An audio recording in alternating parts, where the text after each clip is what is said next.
তাহলে রইল কথা, দুটো আস্ত খাসি বারবিকিউ হচ্ছে, আমি শেফের সাথে কথা বলে আসি। আচ্ছা যাও। মাহির শাকিলকে নিয়ে কিচেনে কথা বলতে গেল। আস্ত বারবিকিউ করার জন্য যা যা লাগবে তা এখনই গুছিয়ে নিবে, কারণ কাল খুব ভোরে উঠে কটকা ঘুরবে ওরা। অভিনব আকাশের চাঁদ খুঁজতে লাগলো, না, কুয়াশাটা চাঁদকে আড়াল করে রেখেছে, তাই চোখ ফিরিয়ে নিল। পিছন ঘুরে তাকালো, সামনে ঝিলকে দেখেই বুক ধুকপুক করে উঠল। আকাশের কুয়াশাগুলো একটু একটু করে মাটিতে নেমে আসছে। জঙ্গলের মাঝে আর লঞ্চের মাঝে দূরত্ব বেশ খানিকটা, অদূর পর্যন্ত শুধু কুয়াশা আর কুয়াশা। পরিবেশ ভারী হয়ে গেছে, সবাই অনেক আগেই ঘুমোতে চলে গেছে। তবে আশেপাশে আরও অনেকগুলো লঞ্চ কটকাতেই নাইট হোল্ড করেছে। অভিনবর কাঁধে মাথা রেখে শুয়ে আছে ঝিল। বেশ কিছুক্ষণ ধরে দুজনে গল্প করছিল, তারই মাঝে ঘুমিয়ে যায় ঝিল। ছাদের রেলিংয়ে ভর করে ওঠার চেষ্টা করলো অভিনব, কিন্তু এতে মেয়েটা বেশ বিরক্ত হচ্ছে। ঘুমের চোখে বারবার নাক কুচকাচ্ছে। অভিনব ছোট করে দুবার ডাকও দিল, কিন্তু ঝিল উঠার বদলে অভিনবর বুকে এসে জড়িয়ে ধরল। অভিনব খানিকটা চমকে উঠল। ঝিলের গরম নিঃশ্বাস অভিনবর বুকে এসে বাড়ি খাচ্ছে। এতে যেন অভিনবর শ্বাস থমকে যাচ্ছে। তবে দারুণ এক অনুভূতিও হচ্ছে। শীতের কারণে গুটিসুটি মেরে আছে ঝিল। অভিনব মৃদু হেসে ঝিলের দিকে তাকালো। শুভ্র উজ্জ্বল মুখটা একটু শুষ্ক লাগছে, তবে ঠোঁট উল্টিয়ে ঘুমানোর বিষয়টা ঝিলের মাঝে বাচ্চা বাচ্চা ভাব প্রকাশ করছে। অভিনব হাসল, পরক্ষণেই কপালে সূক্ষ্ম ভাঁজ ফেলে নিল। মেয়েটার বেবি হেয়ারগুলো বারবার চোখের কাছে চলে আসছে। বিরক্তিতে ভরে উঠছে ঝিলের মুখ। অভিনব ধীর হস্তে চুলগুলো গুছিয়ে নিল। ব্যাস, এবার আর সমস্যা হবে না। ঝিলকে ডাকার ইচ্ছে হলো না আর। মেয়েটার সদ্য ঘুম যেন অভিনবর বুকে আলো হয়ে ঝরছে। অভিনব ছড়া হেসে মেয়েটিকে কোলে তুলে নিল, এমনভাবে তুলল যেন ঝিলের ঘুমের ব্যাঘাত না ঘটে। ঘুমের ঘোরেই ঝিল অভিনবর গলা জড়িয়ে ধরল। অভিনবর অধর কোনো ক্ষীণ হাসি ফুটে উঠল। ঝিলকে নিয়ে কেবিনে চলে আসলো, বেডে শুইয়ে দিল ঠিকই, কিন্তু ঝিল অভিনবর গলা জড়িয়েই আছে। অভিনব ফ্যালফ্যাল করে তাকিয়ে রইল। বেশ অনেকক্ষণ সময় নিয়ে ঝিলের হাতটা ছাড়ল।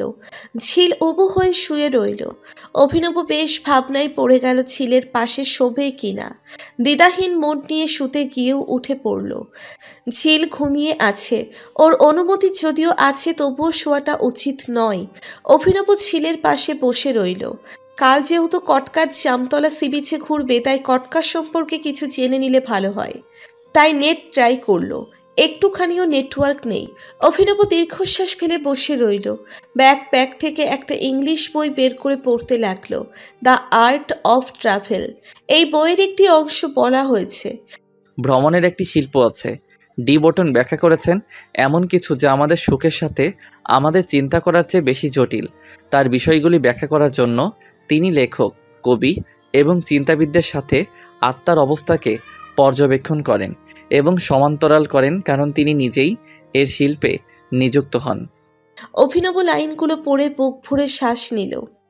একজন ভ্রমক প্রেমিক হিসেবে অভিনবর কাছে প্রকৃতি মানেই শান্তি, আর ওর ভালো থাকার বিষয়ের একটা হচ্ছে ভ্রমণ, যার কারণে ও ছুটে চলে এক দেশ থেকে আর এক দেশে। ভোর 5টা বাজতেই চোখ পিটপিট করে তাকালো ঝিল। লম্বা হাই তুলে আড়ামোড়া ভেঙে নিল। পাশে অভিনবকে বসে বসে ঘুমোতে দেখে খানিকটা চমকে গেল। অভিনব যে ডাকার আগেই ফোনের অ্যালার্ম বেজে উঠল। অভিনব হালকা চোখে তাকাতেই দেখল ঝিল উঠে গেছে। ঝিলকে দেখে লম্বা এক হাসি দিয়ে বলল, গুড মর্নিং। Good morning. আপনি বসে বসে ঘুমিয়েছেন কেন? না মানে আপনি ঘুমিয়েছিলেন, আমি যদি পাশে শুয়ে পড়তাম, আপনার। অভিনবকে তুতলাতে দেখে ঝিলের খারাপ লাগলো। অভিনব ওর কথা ভেবে সারা রাত বসে বসে ঘুমোলো। অভিনব দিকে ফ্যালফ্যাল করে তাকিয়েই রইল। অভিনবর ঘড়িতে টাইম দেখে বলল, 5টা বেজে গেছে, আমাদের 5:30টায় বের হতে হবে। ঝিল মাথা কাত করে সম্মতি জানালো। অভিনব ফ্রেশ হতে বাথরুমে চলে গেল। ঝিল মুখটা ছোট করে রইল। ইস, ওর জন্য অভিনব এতটা সাফার করলো। পরক্ষণেই মনে পড়ল কাল রাতে তো ওরা ছাদে বসে বসে গল্প করছিল, তাহলে কেবিনে কি করে আসলো? ঝিলের ভ্রুযুগল কুঁচকে গেল। অভিনব ফ্রেশ হয়ে এসে বলল, ঝিল, তাড়াতাড়ি ফ্রেশ হয়ে আসুন। ঝিলের কানে সে কথা পৌঁছল না। ঝিল এখন গভীর ভালোবাসায় মগ্ন। অভিনব ঝিলের দিকে তাকিয়ে দেখল ঝিলের দৃষ্টি মেঝেতে। অভিনব গলা কেশে পরিষ্কার করে নিল। ঝিলের বাহুতে হালকা ধরে পাক মেরে গেল। জিল কি ভাবছেন? ঝিল চমকে তাকালো। অভিনবকে দেখে অপ্রস্তুত হাসল। অভিনব ভ্রু নাচিয়ে বলল, কি ভাবছিলেন? না কিছু না। আচ্ছা দ্রুত ফ্রেশ হয়ে আসুন। ঝিল মাথা ঝাঁকিয়ে চলে গেল। অভিনব দ্রুত রেডি হতে লাগলো। ঝিল বাথরুম থেকে বেরিয়ে টাওয়াল নিয়ে মুখ মোছাতে মোছাতে বলল, অভিনব একটা কথা জিজ্ঞেস করার ছিল। বলুন। না মানে আমরা তো ছাদে ছিলাম, তাহলে এখানে?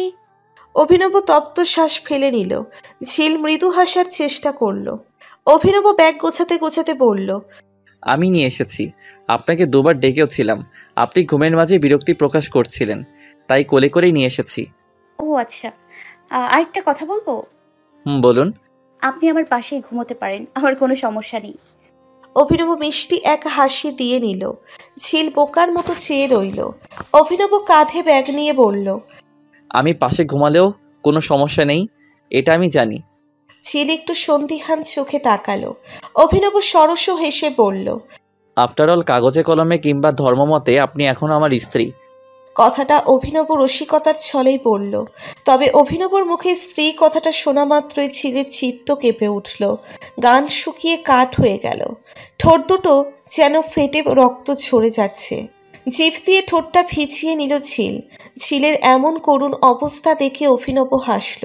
কেবিন থেকে বের হতে হতে বলল, জিল তাড়াতাড়ি আসুন। ঝিলের কোনো মতিভ্রম হলো না, দাঁড়িয়ে রইল। অভিনব ঝিলের কাছে এসে দাঁড়ালো। তারপর দীর্ঘশ্বাস ফেলে বলল, ডোন্ট ওয়ারি, আমি অধিকার ফলাবো না, আর ট্যুর শেষে আপনাকে মুক্ত করে দিব। ঝিল খানিকটা চমকে তাকালো। অভিনব মৃদু হাসি ফুটিয়ে পড়ল, আই মিন ডিভোর্সটা দিয়ে দিব, যাতে আপনি আর কখনো ইনসিকিউর ফিল না করেন। আমাকে এখন বিশ্বাস করতে পারেন। ঝিল থমথমে মুখে তাকিয়ে রইল। অভিনব ঠোঁটের কোণে হাসি রেখে প্রস্থান করল। ঝিলের কোনো রকম মতিভ্রম হলো না। অভিনবর কথাটা এখনো কানে বেজে যাচ্ছে। অভিনব ট্যুর শেষে ওকে মুক্ত করে দিবে, এটাই কি স্বাভাবিক নয়? তবে ওর কেন এত কষ্ট হচ্ছে? বুকের ভেতরটা কেন এত জ্বলছে? ও তো এটাই চায়। যে বিয়েটা ওদের ভাগ্যের পরিহাসে রয়েছে, সেই বিয়েটা ওরা কেউই মেনে নেয়নি, সেটার জন্য এত কেন কষ্ট হচ্ছে ওর?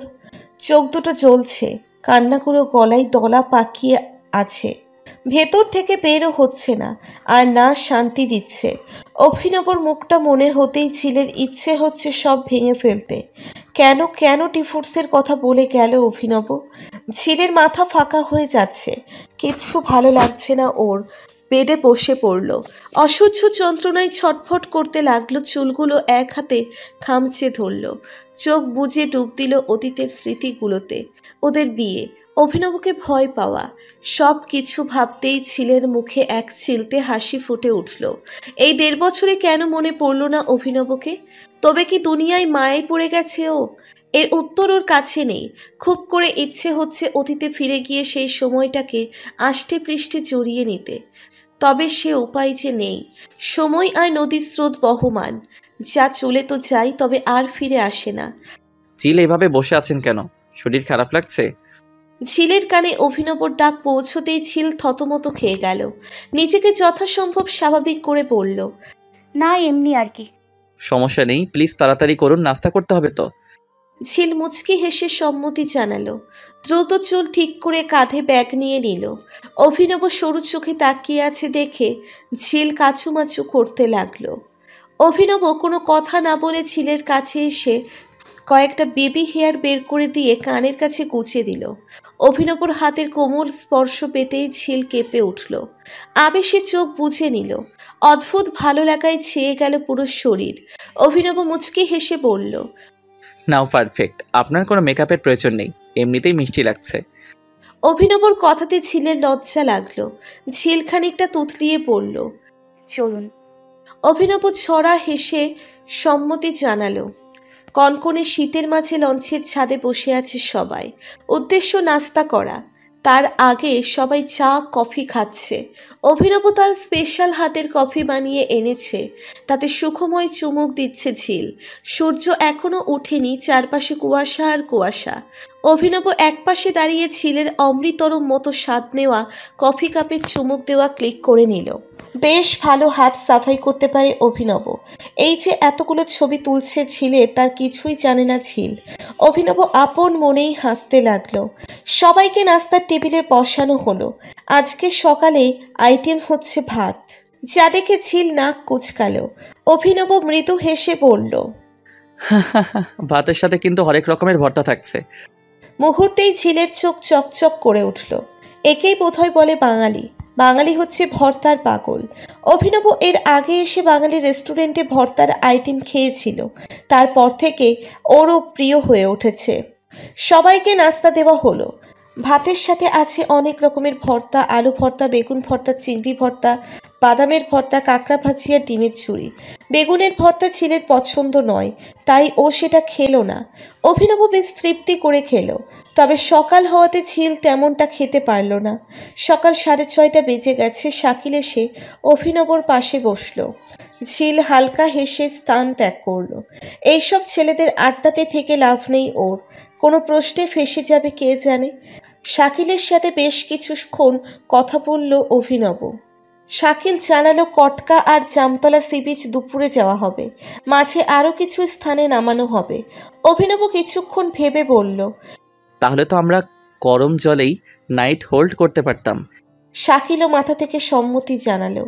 হয়তো কটকার কাছাকাছি নাইট হোল্ড করাটা বেশি সেফ ছিল।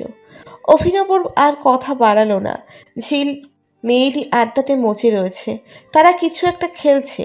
অভিনবর বেশ আগ্রহ হলো, কিন্তু 4-5টা মেয়ের সামনে একা একা থাকাটা লজ্জাজনক, তাই আর সেদিকে আগালো না।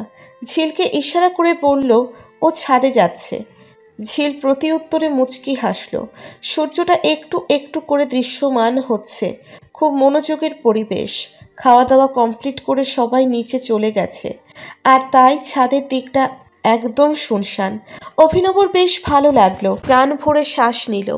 মনে হচ্ছে এই গাছপালা ওর চেনা, তবে দূর দূরান্ত থেকে গাছগুলো চেনা যাচ্ছে না।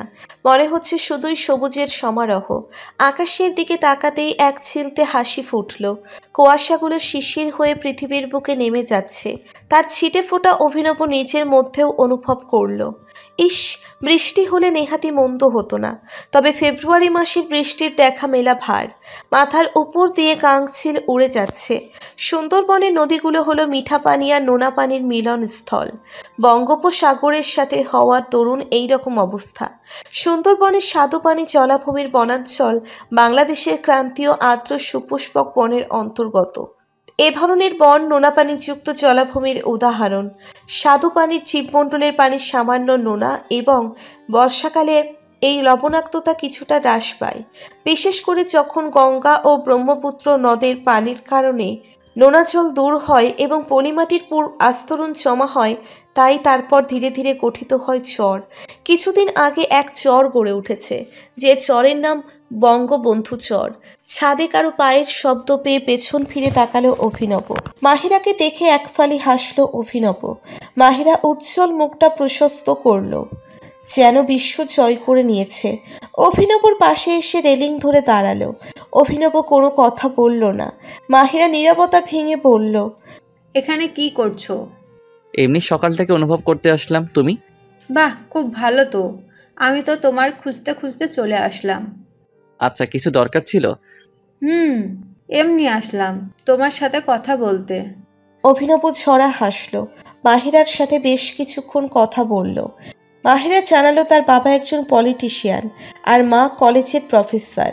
অভিনব এক ফালি হেসে বলল, আমিও লেকচারার ছিলাম, বাট পড়ানোটা বেশ মুশকিল মনে হয়েছে। আচ্ছা, মেয়েরা বুঝি লেকচার দেওয়ার সময় তাকিয়ে থাকতো? খানিকটা তেমনই। দুজনেই একসঙ্গে হেসে উঠল। অভিনবর গায়ে এসে পড়ছে। অভিনবকে সেদিকে লক্ষ্য করে একটু সরে দাঁড়ালো, কিন্তু মাহিরা আবার কাছে চলে আসছে। অভিনবর অস্বস্তি হতে লাগলো, তবে মাহিরা বেশ আনন্দের সহিত কথা বলে যাচ্ছে। অভিনব সরাসরি বারণও করতে পারছে না। পেছন থেকে কিছু পড়ার আওয়াজে অভিনব পেছন ঘুরে তাকালো। ঝিল চালাকি করতে পারল না। অভিনব স্পষ্ট ঝিলের কুর্তি দেখতে পেল। মাহিরা এক বকবক করেই যাচ্ছে। অভিনব এক পর্যায়ে বলল, আচ্ছা চলো নিচে যাই, দেখি সবকিছু কত দূর। মাহিরা কিছু একটা ভেবে বলল। আচ্ছা চলো। নিচে নামার সময় অভিনব অভিনয় করে ফেলে। ও হো হো, ক্যামেরাটা রেখে এসেছি, তুমি যাও আমি নিয়ে আসছি। মাহিরা মাথা কাত করে সম্মতি জানালো। অভিনব দরজার আড়াল থেকে টেনে বের করলো ঝিলকে। ঝিলের চোখ দুটো টলমলো করছে। অভিনব ভ্রু কুঁচকে তাকালো। ঝিল যথাসম্ভব নিজেকে শান্ত রাখার চেষ্টা করলো। অভিনব না বোঝার ভান করে বলল। এখানে কি করছেন? ঝিল থতমত খেয়ে গেল। অভিনব আবার প্রশ্ন ছুড়ল। ঝিল চোখ খিচে বন্ধ করে নিল। লম্বা করে দম ফেলে দিল। এমনি। অভিনব মৃদু হেসে বলল। ও। ঝিল ছলছল নয়নে তাকিয়ে রইল। দুফোঁটা অশ্রুও গড়িয়ে পড়ল। হঠাৎ হ্যাচকা টানে ঝিল চমকে উঠল। অভিনব ঝিলের দুই বাহু ধরে দরজার কাছে চেপে ধরল। ঝিল ভয়ার্ত চোখে তাকালো। অভিনব এক দৃষ্টিতে ঝিলের দিকে তাকিয়ে রইল। ঝিলের চোখের পাপড়িগুলো নড়ছে। অভিনব লম্বা করে হেসে ঝিলকে ছেড়ে দিল। ঝিল নিজেকে ঠিক করতে লাগলো। অভিনব রুমাল বের করে ঝিলের চোখের পানি মুছে নিল। ঝিল অবাক চোখে তাকিয়ে রইল। অভিনব শান্ত স্বরে বলল। জেলাস হচ্ছেন? ঝিল শুকনো ঢোক গিলে নিল। অভিনব আর প্রশ্ন না করে বলল। হাজবেন্ডকে অন্য কারোর সাথে দেখলে যে কেউই জেলাস হয়। অভিনব, ভুল কিছু বলেছি? আপনি এসব। আপনি প্রেমে পড়ে যাচ্ছেন ঝিল, গভীর প্রেমে পড়ে যাচ্ছেন। অভিনব এক সেকেন্ডও দাঁড়ালো না। ঝিলের বুকের ভেতর ধিম ধিম শব্দ হচ্ছে। অভিনব কি বলে গেল? সত্যি কেউ প্রেমে পড়ে গেছে? যে সম্পর্কটা সম্মতি ছাড়াই তৈরি হয়েছিল, সেই সম্পর্কটাকে গ্রহণ করতে চাচ্ছে ও। অভিনবর কথা মনে হতেই ঝিলের চিত্ত কেঁপে উঠল। এ কি হচ্ছে ওর? তারপর তার অভিনবর সাথে ঝিলানো কথা হয়নি। তবে লঞ্চ থেকে পোর্টে নামার সময় কোথা থেকে যেন অভিনব হেসে হাজির। অভিনবকে এতটাই স্বাভাবিক দেখাচ্ছে যে মনে হচ্ছে কিছুই হয়নি। ঝিল বাঁকা ঢোক গিলে অভিনবর হাত বাড়ানো দেখে হাত বাড়িয়ে দিল। অভিনব যত্ন সহকারে ঝিলকে বোর্ডে নামিয়ে নিল। একইভাবে আগলে রইল। এমনভাবে এক হাতে জড়িয়েছে যে কোনো মাছিও গুলতে পারবে না। প্রথমে ঝিলের অস্বস্তি হতে লাগলেও পরে বেশ ভালোই লাগলো। বোটের মধ্যেই ঝিল স্বাভাবিক হয়ে গেল। বোটের একদম কর্নারে অভিনব দাঁড়িয়ে রইল। তা দেখে ঝিলের কি রাগ। আসলে অভিনব এমনভাবে দাঁড়িয়েছে যে একটু হেরফের হলেই সোজা পানিতে। অভিনব ঝিলকে আশ্বস্ত করে বলল। এই কর্নারে অনেক মজা, আপনি ভয় পাবেন না, পড়ে যাব না আমি। কিন্তু ঝিল মানতে নারাজ। সে অভিনবকে নামিয়েই ছাড়ল। কিছু মুহূর্ত পর আবার অভিনব কর্নারে দাঁড়ালো। ঝিল রাগী চোখে তাকিয়ে রইল। অভিনব মেকি হাসি দিয়ে নেমে পড়ল। ঝিলের দিকে ফিরে বলল। আপনি কর্নারে দাঁড়িয়ে দেখুন, অনেক মজা। না বাবা, আমার দরকার নেই ওইসব। পরে ট্যুরে এসে প্রাণ টানা চলে যায়। আরে দাঁড়ানি না, হুম। ঝিল দাঁড়াতেই হবে। অভিনব ঝিলকে এক প্রকার টেনে দাঁড় করালো। ঝিল কাঁপতে লাগলো। অভিনব রাগী ফেস করে বলল। আমার উপর বিশ্বাস আছে না? ঝিল মাথা ঝাঁকালো। অভিনব হেসে ঝিলের দুই বাহু শক্ত করে জড়িয়ে ধরল। ঝিলকে চোখ দিয়ে ইশারা করলো দুই বাহু ধীরে ধীরে মেলে দিতে। ঝিল ধীরে ধীরে মেলে দিল। আকাশের দিকে তাকিয়ে লম্বা শ্বাস নিল। শিওর অক্সিজেন স্বর্ণালীতে পৌঁছতেই যেন অদ্ভুত শান্তি অনুভব হলো। ঝিল ও পড়ে চিৎকার করে উঠল। এত সুন্দর অনুভূতিও ভাবতে পারিনি। অভিনবর দিকে তাকিয়ে কৃতজ্ঞতার হাসি হাসল। অভিনব একসময় ঝিলকে নামিয়ে দিল। ঝিল আবার বায়না করল, কিন্তু অভিনব শুনল না। কারণ ঝিল বেশি উৎসাহিত হয়ে পড়েছে। নিজের প্রতি ব্যালেন্স নেই এখন। কিছুক্ষণ পর বোটটা একটা চরের কাছে এসে থামানো হলো। কাঠের সিঁড়ি দিয়ে নামার সময় আফরা পড়ে গেল। তা দেখে সবাই হো হো করে হাসতে লাগলো। মাহেরা হাসতে হাসতে আফরাকে উঠালো। আসলে ওরা এইরকম জঙ্গলেও কেন যে হিল পড়ে আসে, ঝিল কিছু না বলে নামতে লাগলো। কারণ ও শু পড়েছে। তবুও অভিনব ওকে সাহায্য করলো। চারদিকে বালু আর বালু, চরটাকেও বিচের মতোই লাগছে। একটু দূরে ঘন জঙ্গল। আফরা বেচারি জুতো হাতে হাঁটতে লাগলো। কারণ বালিতে পা ডেবে যাচ্ছে।